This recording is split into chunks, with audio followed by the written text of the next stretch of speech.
Evening. It's good to be back together, to worship, to serve, to look forward to our eternity in heaven. And tonight we have kind of a special night as we are honoring our graduating seniors. This morning they received their Bibles, and just wanted to give kind of a charge. I don't know if it's anything that matters or amounts to you much as the graduating seniors, but hopefully some of the words which are spoken tonight will lead you and set you in a path that makes you stronger and prepares for those moments when you leave the home. You know, we look at graduation from high school kind of as a line of demarcation from childhood really into adulthood. And I guess there's not really anything special that actually magically happens the day before graduation as opposed to the day after graduation. You have about the same amount of knowledge that you are going to have. You have about the same level of maturity. But it is there that we kind of look and say, there's where adulthood begins.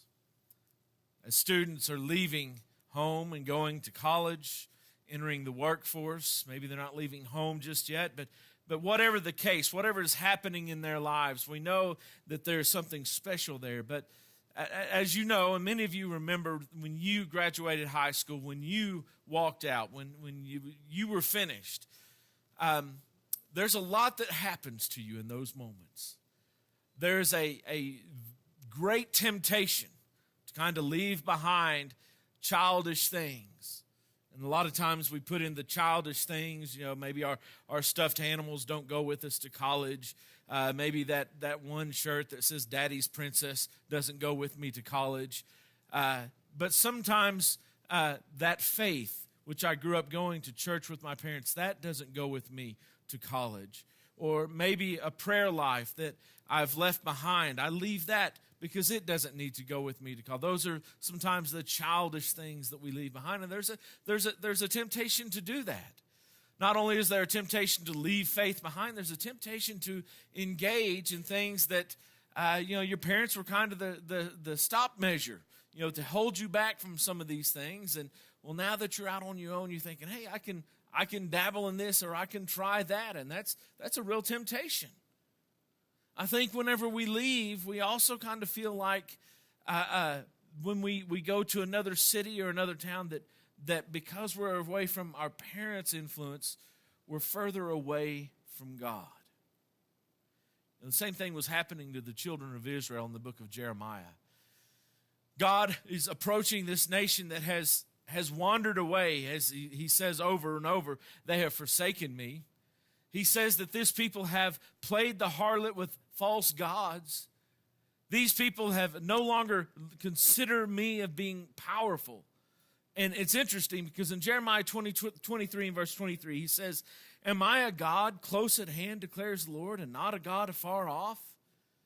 Now, we take that because God is asking it in a rhetorical way. Of course, he was a God close at hand. In Deuteronomy 4 and verse 7, Moses in his farewell address he questions, for what great nation is there that has a God so near as the Lord our God is to us? You see, God is close to us. He's not far away. But there's a lot of people in this world that kind of look at God's aloofness, that God is not seen in front of our faces every day, that somehow God is far away. And the children of Israel had forgotten the presence of God with them. And the false prophets were coming. They were healing the hurt of my people slightly, saying peace, peace, when there was no peace. God says, I did not send these prophets. They are not speaking my words. So why do they think they can get away with it? And then he asked that question, am I a God that is close at hand and not far off? Do you not understand? I see everything that you do. I hear every word the false prophets prophesy. I see every heart that is emboldened to sin because of their words. God's saying, I'm close by. I see what is going on. And there's many today who buy into that aloofness of God. They're too big. God is too busy to care about what we're doing. I'm such a small fry or small fish in the big ocean. God won't see me. God is too busy. God doesn't care. They fall into this deistic idea of God, that God somehow wound up the world like a toy and he's set it off into the universe here, and it's cranking along as long as the spring is going, but eventually it's going to wind down. And during its winding process, during its process of automation, God is hands off. God is not concerned. He's far away. He's aloof. He has no time for us. But the Bible doesn't speak of God that way. The Bible doesn't say that God is far away from us. I'm reminded in 1 Kings chapter 18 when Elijah comes back and he's challenging the prophets of Baal. To me, it's one of the most comical scenes in the entire Bible, because here's this great prophet of God who is challenging them, and he's they've set up the altar, and of course his altar has all the water on it, and there's no reason in the world it should burn. And yet when it was time, Elijah called down from God to burn this sacrifice, and fire comes from heaven and consumes the sacrifice and the altar and all the water, and it licks up the water in the trenches around the altar, to demonstrate the great power of God, that he is not too far away from us, so that he can interact with us. Do you remember what Elijah was saying to the prophets of Baal? As they danced around and hooped and hollered and cut themselves, and they were doing everything in the world to get their false gods to consume this sacrifice. And he began to mock him. He said, well, maybe you need to be a little bit louder. Maybe your God is asleep and you've got to wake him up. Maybe he's on a faraway journey and you've got to get him to come back from vacation.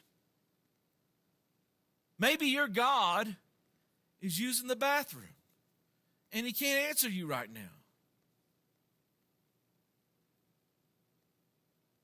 And then Elijah says, but watch this. I will show you how close my God is. And he prays and the fire comes. See, God is not far away. In fact, God is with us. Think about in Matthew 1, in the prophecy of Jesus coming, when the angel explains to Mary that she's with child, you shall call his name what? Emmanuel, meaning God with us. When we were children and teenagers, we spent a lot of time with our parents in the house, right? And they're a big impact on us, as well they should be. But you know who's a bigger impact on us? Is God. Because God is with us. No matter where we go, no matter if we forget about God or we turn God off or try to turn God off in our lives for a little time, God is still a greater impact on us because God is with us. And I also think that the idea that God is aloof can breed within us a fear, an anxiety, a loneliness. And this is another one of those things that faces graduates who are just stepping into the adult world and they're going off to college or whatever it is. Sometimes they feel that I'm alone. No one cares about me.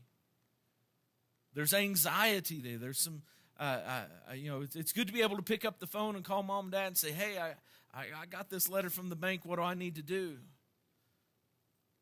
It's good to have phone connection, but sometimes even being able to call them on the phone is not enough. And we need to understand that it's, while they may be separated from us in miles, God is with us instantly. His nearness brings to us an assurance and a comfort that we need. And not only does it alleviate that fear, but that temptation to sin, the more we recognize that God is with us every moment of every day, it helps to take away the boldness to commit sin, thinking God won't care or God's not there, because God is there. How close is God, though? How close is he? In Matthew 10, verse 29, Jesus says, are not 2 sparrows sold for a penny? Meaning they're cheap, they're abundant. And yet one of them cannot fall out of the sky without God knowing. And then the very next verse he says, God knows the number of hairs on your head. You know, when you were a little bitty, I mean, pre-toddler even, just starting to talk, and as parents, we'd sit down and we'd say, what's this? That's my nose, you know. What's this? Oh, those are your eyes. How many ears do I have? You have 2 ears. How many mouths? I've got 1 mouth. How many hairs on your head? I don't know. But God knows. God is close enough to each of us that he knows us so intimately. He knows every detail of our lives. He knows those who have a lot of hair. He knows those that are hair challenged. He knows how many there are. He is a God who is so close at hand. He need not sit there and count the number of hairs. He knows every hair on your head. He knows when they fall out. And he knows when they grow back. How close is God? God is so close and so intimate with me that he knows my words before I even speak them. Psalm 139 and verse 4, after the great statement, I am fearfully and wonderfully made. Talking about how God has created me and God knows me. And he says, the psalmist says, even before a word is on my lips, God already knows it. We sometimes pride ourselves on relationships that we have in this world, and we might use a phrase something like, we know each other so well, we finish one another's sentences. And then, half the time we get it right and sometimes we don't. God never gets it wrong. Not only can he finish your sentence, he knows exactly what you're going to say before a word even comes to your lips. He knows it. In fact, the psalmist says, all together. He knows it. How close is this God to us? How much does he care about us? God is so close that he hears my cry to him. In fact, it is because God is close that I cry to him. Think of Galatians chapter 4 and verse 6. When it says of God that he has sent the Spirit of his Son, because we are sons, he has sent the Spirit of his Son into our hearts that we may cry, Abba, Father. There's a tenderness in that verse. That as Christians, our relationship with God is such that it's not the formal father. He uses the word Abba. And Abba was a Hebrew term that was not just about a patriarchy, but it was like a nickname. It was almost like we might say Papa today. He's not just a father, he is a Papa, right? Oh, Papa, Papa. You think about what Jesus is using even in the Garden of Gethsemane that night. There's a tenderness in Jesus and his relationship with the Father, knowing that God is there with him in that garden. And it's not the formal relationship, but it's the familial relationship, that God is my Papa. And now the promise is that God sent that same Spirit of Christ into our hearts, so that in our moments of doubt, in our moments of weakness, of loneliness, of being betrayed, we can cry, Papa, Father. And the promise is that God will hear it. There's not a time of day that we can pray that God can't hear.